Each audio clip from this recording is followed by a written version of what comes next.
zet alvast in de agenda. 16 december komt er een bijzonder festival, zet ik hem er even bij, van Local Heroes. En dat zal plakvinden in Uduna.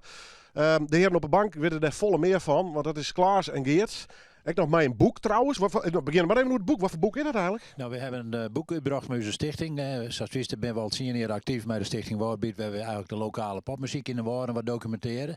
En net alleen de bandjes, maar ook de sociale context die erbij heeft. En we hebben nu een boek uitgebracht met een soort van bloemlezing in zit van wat er al hier gebeurd is in de periode van eind 50 tot aan nu eigenlijk. En het boek is net compleet. Het is net een discografie, steeds maar waar alle bands in zitten. Dus het is geen oor muziekencyclopedie, maar wel gewoon een leuk oerzicht van allerlei dingen die er gebeurd binnen. Voor een compleet verhaal kan je natuurlijk al de buurt op de website zien www.woordbeat.nl. Maar dit is in ieder geval het boek. En bij deze worden we het exemplaarje van alle Ik ben gek op dit soort boeken. En dan kun je nog even wat graven in de geschiedenis wel. Omdat is, ja. Nou ja, en het is een rieke geschiedenis. Hè? En want het gaat al van de jaren 50 dat er natuurlijk beatmuziek makken waard. Hoe vier je hem waarom in de geschiedenis eigenlijk? Mijn woordbeat. Nou, we beginnen eigenlijk in de jaren 50. Ja, hè? Ja. Ja, en als het de voorste neemt, daar steen ik zelf nog bij op. Dat we eigenlijk al in de 60 jaren, begin 60 jaren. Maar in ieder geval, wij beginnen al mee eigenlijk de bandjes die toen al wie in de Indo-bandjes en dat soort zaken die erachteraan komen. En de eerste beatbands, die zie je natuurlijk wat meer in de jaren 60. Ja. Wie draagt nu al een soort van centrumplak daarvoor of net? Hoe zit het eigenlijk? Nee, dat wie eigenlijk weinig te doen. We zijn eigenlijk nog de generatie die dat nog een beetje nij vertellen. En daarom is dat boek dat ik. Ja, je leven ook nog. We leven nog. Maar nou ja, het is wel mooi dat er nu uiteindelijk nog verstlijn wordt. Ja. Maar in ieder geval, in die periode weer er weinig te doen in drachten op dat gebied. Het werd ik net faciliteerd. Ja. De muziekschool die kwam al die wat letter. Jeugdwerk kwam volle letter. Dus ja, eigenlijk begon het ergens voor die zelf, als het ware, in de muziek wat te doen. Ja. Ik deed het zelf al van de legere squallen. Ja. He, dus samen met nog een die als je familie ik al was weer, is de reden triatron mijn hele leven eigenlijk al was dat de muziek. Ja, en knap, toen had je hier nog, hè? Ik kijk nog wat hier. Dat is wel een beetje griezen. Ik ben al wat trotszichtig, maar... Ja, wanneer begon het avontuur voor jou, muzikaal, jongen? Dat begon eigenlijk een beetje in diezelfde periode. Ik ben altijd waar bewust mij PA verhuur, muziekinstallatie verhuur en studio gewoon in de Tieken. Meer ondersteunend dus? Meer ondersteunend, ik inderdaad. En eigenlijk vanaf het begin van die periode. Ik heb nog een tijd lang in het Beek en in Bakkeveen, jeugdcentrum de programmering die. En, dus ja, dat was eigenlijk een beetje de activiteiten. En wat Klaas Kreek heel aan memoreerde. In het begin werden natuurlijk nog heel geen zaal en geen discotheken. Hè. Dat begon dan een beetje met het politiebal bijvoorbeeld. Waar de lokale politie eigenlijk Doonsjan organiseerde voor de jeugd. Dat werd gefinancierd door de PV. Ja. Maar daar hingen we toen al bands zoals de Earring en de Shoes. Maar daar werd ik een plak voor lokaal talent. En via het Vreeweek en het Rembaan-restaurant. Ja. En pas later kwamen de discotheken natuurlijk. En wie in de zalen er eigenlijk. Dus wat dat betreft.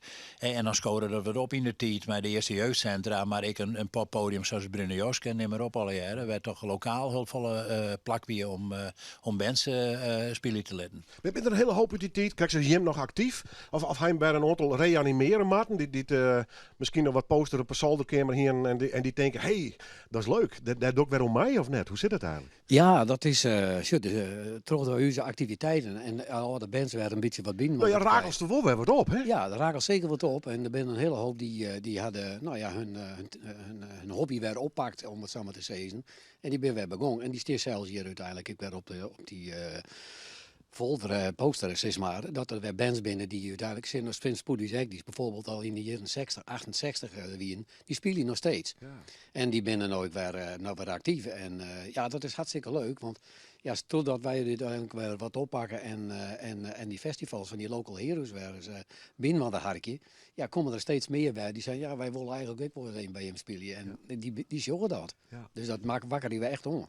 Hoe kan mensen in dit boek komen als ze dit lezen willen? Nou, we hebben op dit moment 2 verkooppunten. Er binnen boekhandels in Drachten en Burgen. We zijn nog op zoek naar een verkooppuntje in Leeuwarden. Om toch een beetje dat hele woordhoekje wat oud te dekken. Dan is Leeuwarden daar natuurlijk wel een beetje bezien van. Maar wij een probleem die natuurlijk daar wel actief in was binnen in die periode.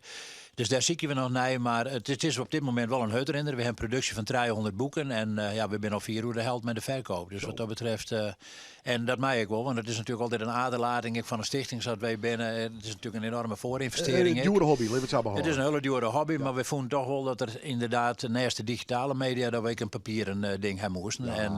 Dit maakt in de kost. En dit is gewoon natuurlijk leuk om in de kosten te sapjen, maar het is ook leuk om voor te gaan met de feestdagen natuurlijk. Ik bedoel, er zit zoveel een feest van herkenning in met al die mensen die in bandjes zitten en die er aan niks mee was binnen. Dus ja, wat dat betreft zou ik zeggen, keep je hem. Dat is, je helpt u ermee, maar je helpt mezelf ook met een mooi stukje historie. Ja, en ik denk, al ken je de meesten net, je had wel een teachbeeld en ik denk, het kist het vaak wel eens op oren deel van het hele land, denk ik, hoe de popmuziek ontstaan is en wat er zei, de wien geen zaal en dan geen PA's en dat moest al je nog wat ontwikkelen worden. Ja, en dit is de beginperiode van de popmuziek, laten we wel eerlijk wezen. En je maakt een feestje, 16 december. Ik ga het poster een keer al, maar wat game doen eigenlijk? Is gewoon een gezellige samen zijn en wat plaatje draaien? Nee, het is... Kijk wat meer, hè? Ja, het is wel wat meer. Ja. Ik bedoel, ik kerst het eigenlijk ook zien op de poster. Die bands die er uiteindelijk toen in die tiert weer en beginnen een beetje weer naar deze tiert had. Daar zit ik wat van de laatste jaren in, om het zo maar te zeggen. Hè. Als naar die Sunborn shows dan, dat is wat meer van muziek van deze tiert. Maar uiteindelijk is het vanaf de jaren 60 tot aan nu zitten die bands die er nou in zitten. En er zit goede kwaliteit tussen. Als Flamboyant, die had... goeie band. Ja. Goeie Beetje band. progrock, hè? Ja, progrock. En die had eigenlijk ook de hele verhaal als speler. Nou, die binnen uiteindelijk nou weer bij u. En dan komen ze weer als een lokale band weer waarom als het ware. Ja, dat is fantastisch. 16 december, prachtig festival in Drachten. Dus je kan op de site van Woordbeats, want daar kist onder andere dit boek misschien, nou in ieder geval bestellen, neem ik gewoon. Hè. En het gaat dus hartstikke rap. En in januari, februari geven we nog eens een hele special doen op de radio en ook maar een podcast hoe de skierten en het screwen van dit boek. Dus wees erbij. Maar 16 december nogmaals, Iduna.